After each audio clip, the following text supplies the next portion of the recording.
Ojo con lo que puede estar preparándose en el Congreso, Fátima, porque la moción de censura contra el ministro Santibáñez está a nada de concretarse. Una de sus impulsoras, Susel Paredes, está contando 32 firmas de congresistas y faltaría solo una firma para llevar al Pleno del Congreso esta acción de control que tienen los congresistas y que realmente hemos visto muy pocas veces ejercer ese control sobre el gobierno de Dina Boluarte en este Congreso. En el caso de Santibáñez, Fátima, son bloques de izquierda los que apoyan, principalmente hablamos de la congresista Susel Paredes y otros bloques como el bloque democrático popular, que tiene a la congresista Luque, por ejemplo.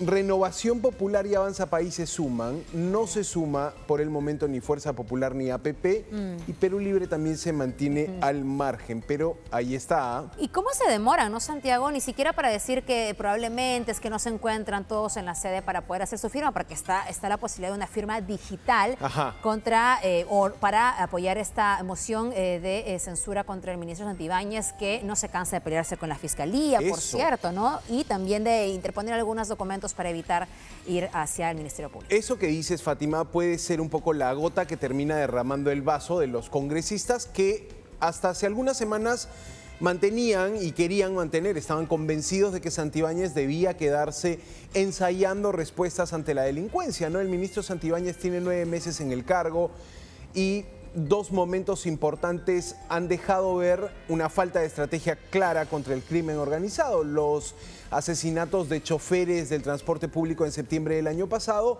y el dinamitazo en una sede fiscal en Trujillo. Dos momentos álgidos, digamos, de inseguridad que este ministro ha tenido que gestionar, pero que para los políticos que hoy piden su salida, porque recordemos una moción de censura, se lleva al Pleno, se vota y requiere una votación mayoritaria para que el ministro se vea obligado a salir del cargo en poco tiempo. Entonces, Fátima, finalmente ha ido esta última batalla que mencionabas con la fiscal de la Nación que emprendió el ministro Santibáñez, ha ido desgastando un poco su figura y dando la impresión de que el ministro está más preocupado en sus temas legales que en conducir la lucha contra la inseguridad. ¿No? Por cierto, en varias oportunidades él se refiere a la fiscal de la Nación como una mentirosa, o más bien dice que miente, y es reiterativo en este discurso, incluso cuando se le ha preguntado por este vocero del Ministerio del Interior.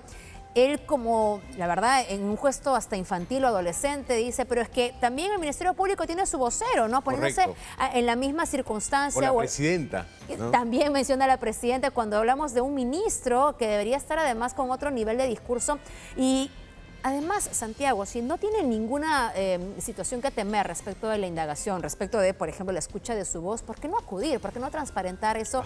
Que sería un gesto político también para el país. Esa es otra de las investigaciones del ministro por abuso de autoridad, ¿no? Vemos el documento, las firmas que recolecta la congresista Susel Paredes para poder censurar al ministro del Interior. El ministro estuvo interpelado en octubre del año pasado. Mira, son algunas de las firmas, te decía. Me llamó la atención Renovación Popular, está Chirinos, Bazán, Yarrow, Ceballos. La congresista Paredes dice, falta una firma para ingresar la moción de censura contra el ministro del Interior, Santibáñez. La vida y la seguridad de los peruanos está en peligro, hashtag fuera Santibáñez. Es esta parlamentaria la que ha decidido emprender, en este caso, esta acción de control. Claramente, Fátima, amigos todos, si es que Fuerza Popular no tiene un sector de sus congresistas votando a favor de esta moción, o si tampoco hay respaldo de APP o Acción Popular, es muy poco probable de que prospere esta moción y se le ponga fin a la era Santibáñez. Pero finalmente esto se puede definir en los días que vienen. Vamos a ver al ministro precisamente que ya tiene un elemento de presión fuerte sobre sus hombros, una moción de censura a punto de salir. Te quiero mostrar la declaración de Eduardo Salguana hoy, que habla precisamente de cómo desde el Parlamento ven que el ministro está muy preocupado en sus batallas legales, tiene muy claro el uniforme de abogado litigante, cuando lo que probablemente quiere la ciudadanía es ver más bien a una persona, no sé, comandando las acciones de la policía. Escuchamos a Salguana y después comentamos. Si hay denuncias que el ministro tiene, él las sabrá encarar como abogado y quizás evitar este tipo de denuncias que generan más ruido político, más confrontación, y quizás necesitamos al ministro más hablando de los temas de la lucha contra la inseguridad, más que en los temas de las carpetas fiscales en las cuales puede estar el inmerso. Hemos realizado en las 2 últimas semanas 3 reuniones sobre seguridad ciudadana, precisamente para discutir un paquete de normas vinculadas a la seguridad de la lucha contra la criminalidad. La primera invitada fue la señora fiscal de la Nación y lamentablemente fue la primera en no asistir a ninguna de las reuniones. Ajá, ahí estaba entonces Eduardo Salguana en un momento cuestionando al ministro, pero cuando había que hablar de la fiscal de la Nación, él dejaba claro que tampoco estaban las mejores migas, digamos, entre el Parlamento y la fiscal de la Nación. Le reclamaba no haber asistido a estas mesas de trabajo por la seguridad. Salguana confirmaba que en primera sesión de pleno en marzo se reinstaurará la detención preliminar. Recuerda que ese era un debate también. Qué vergüenza, francamente. Bueno, y lo que decías, ¿no? Este proceso por abuso de autoridad, uno de los procesos que tiene el ministro del Interior, Juan José Santibáñez, hoy tenía que asistir a una pericia fiscal donde desde el Ministerio Público iban a registrar su voz. En el caso de Santibáñez, lo que se investiga es un audio con este suboficial Junior Izquierdo, alias Culebra o conocido como Culebra, ¿no? Este ex policía, creo que no aplica ahí un alias, pero en todo caso era su apelativo y su seudónimo. Lo que dijo el ministro es: anoche no voy a asistir. Sí. O sea, anoche ya advertía que él no iba a ir a esta pericia fiscal. Y el ministro recuerda que también está pidiendo la destitución de ese fiscal que lo investiga, que es el fiscal Carlos Ordaya.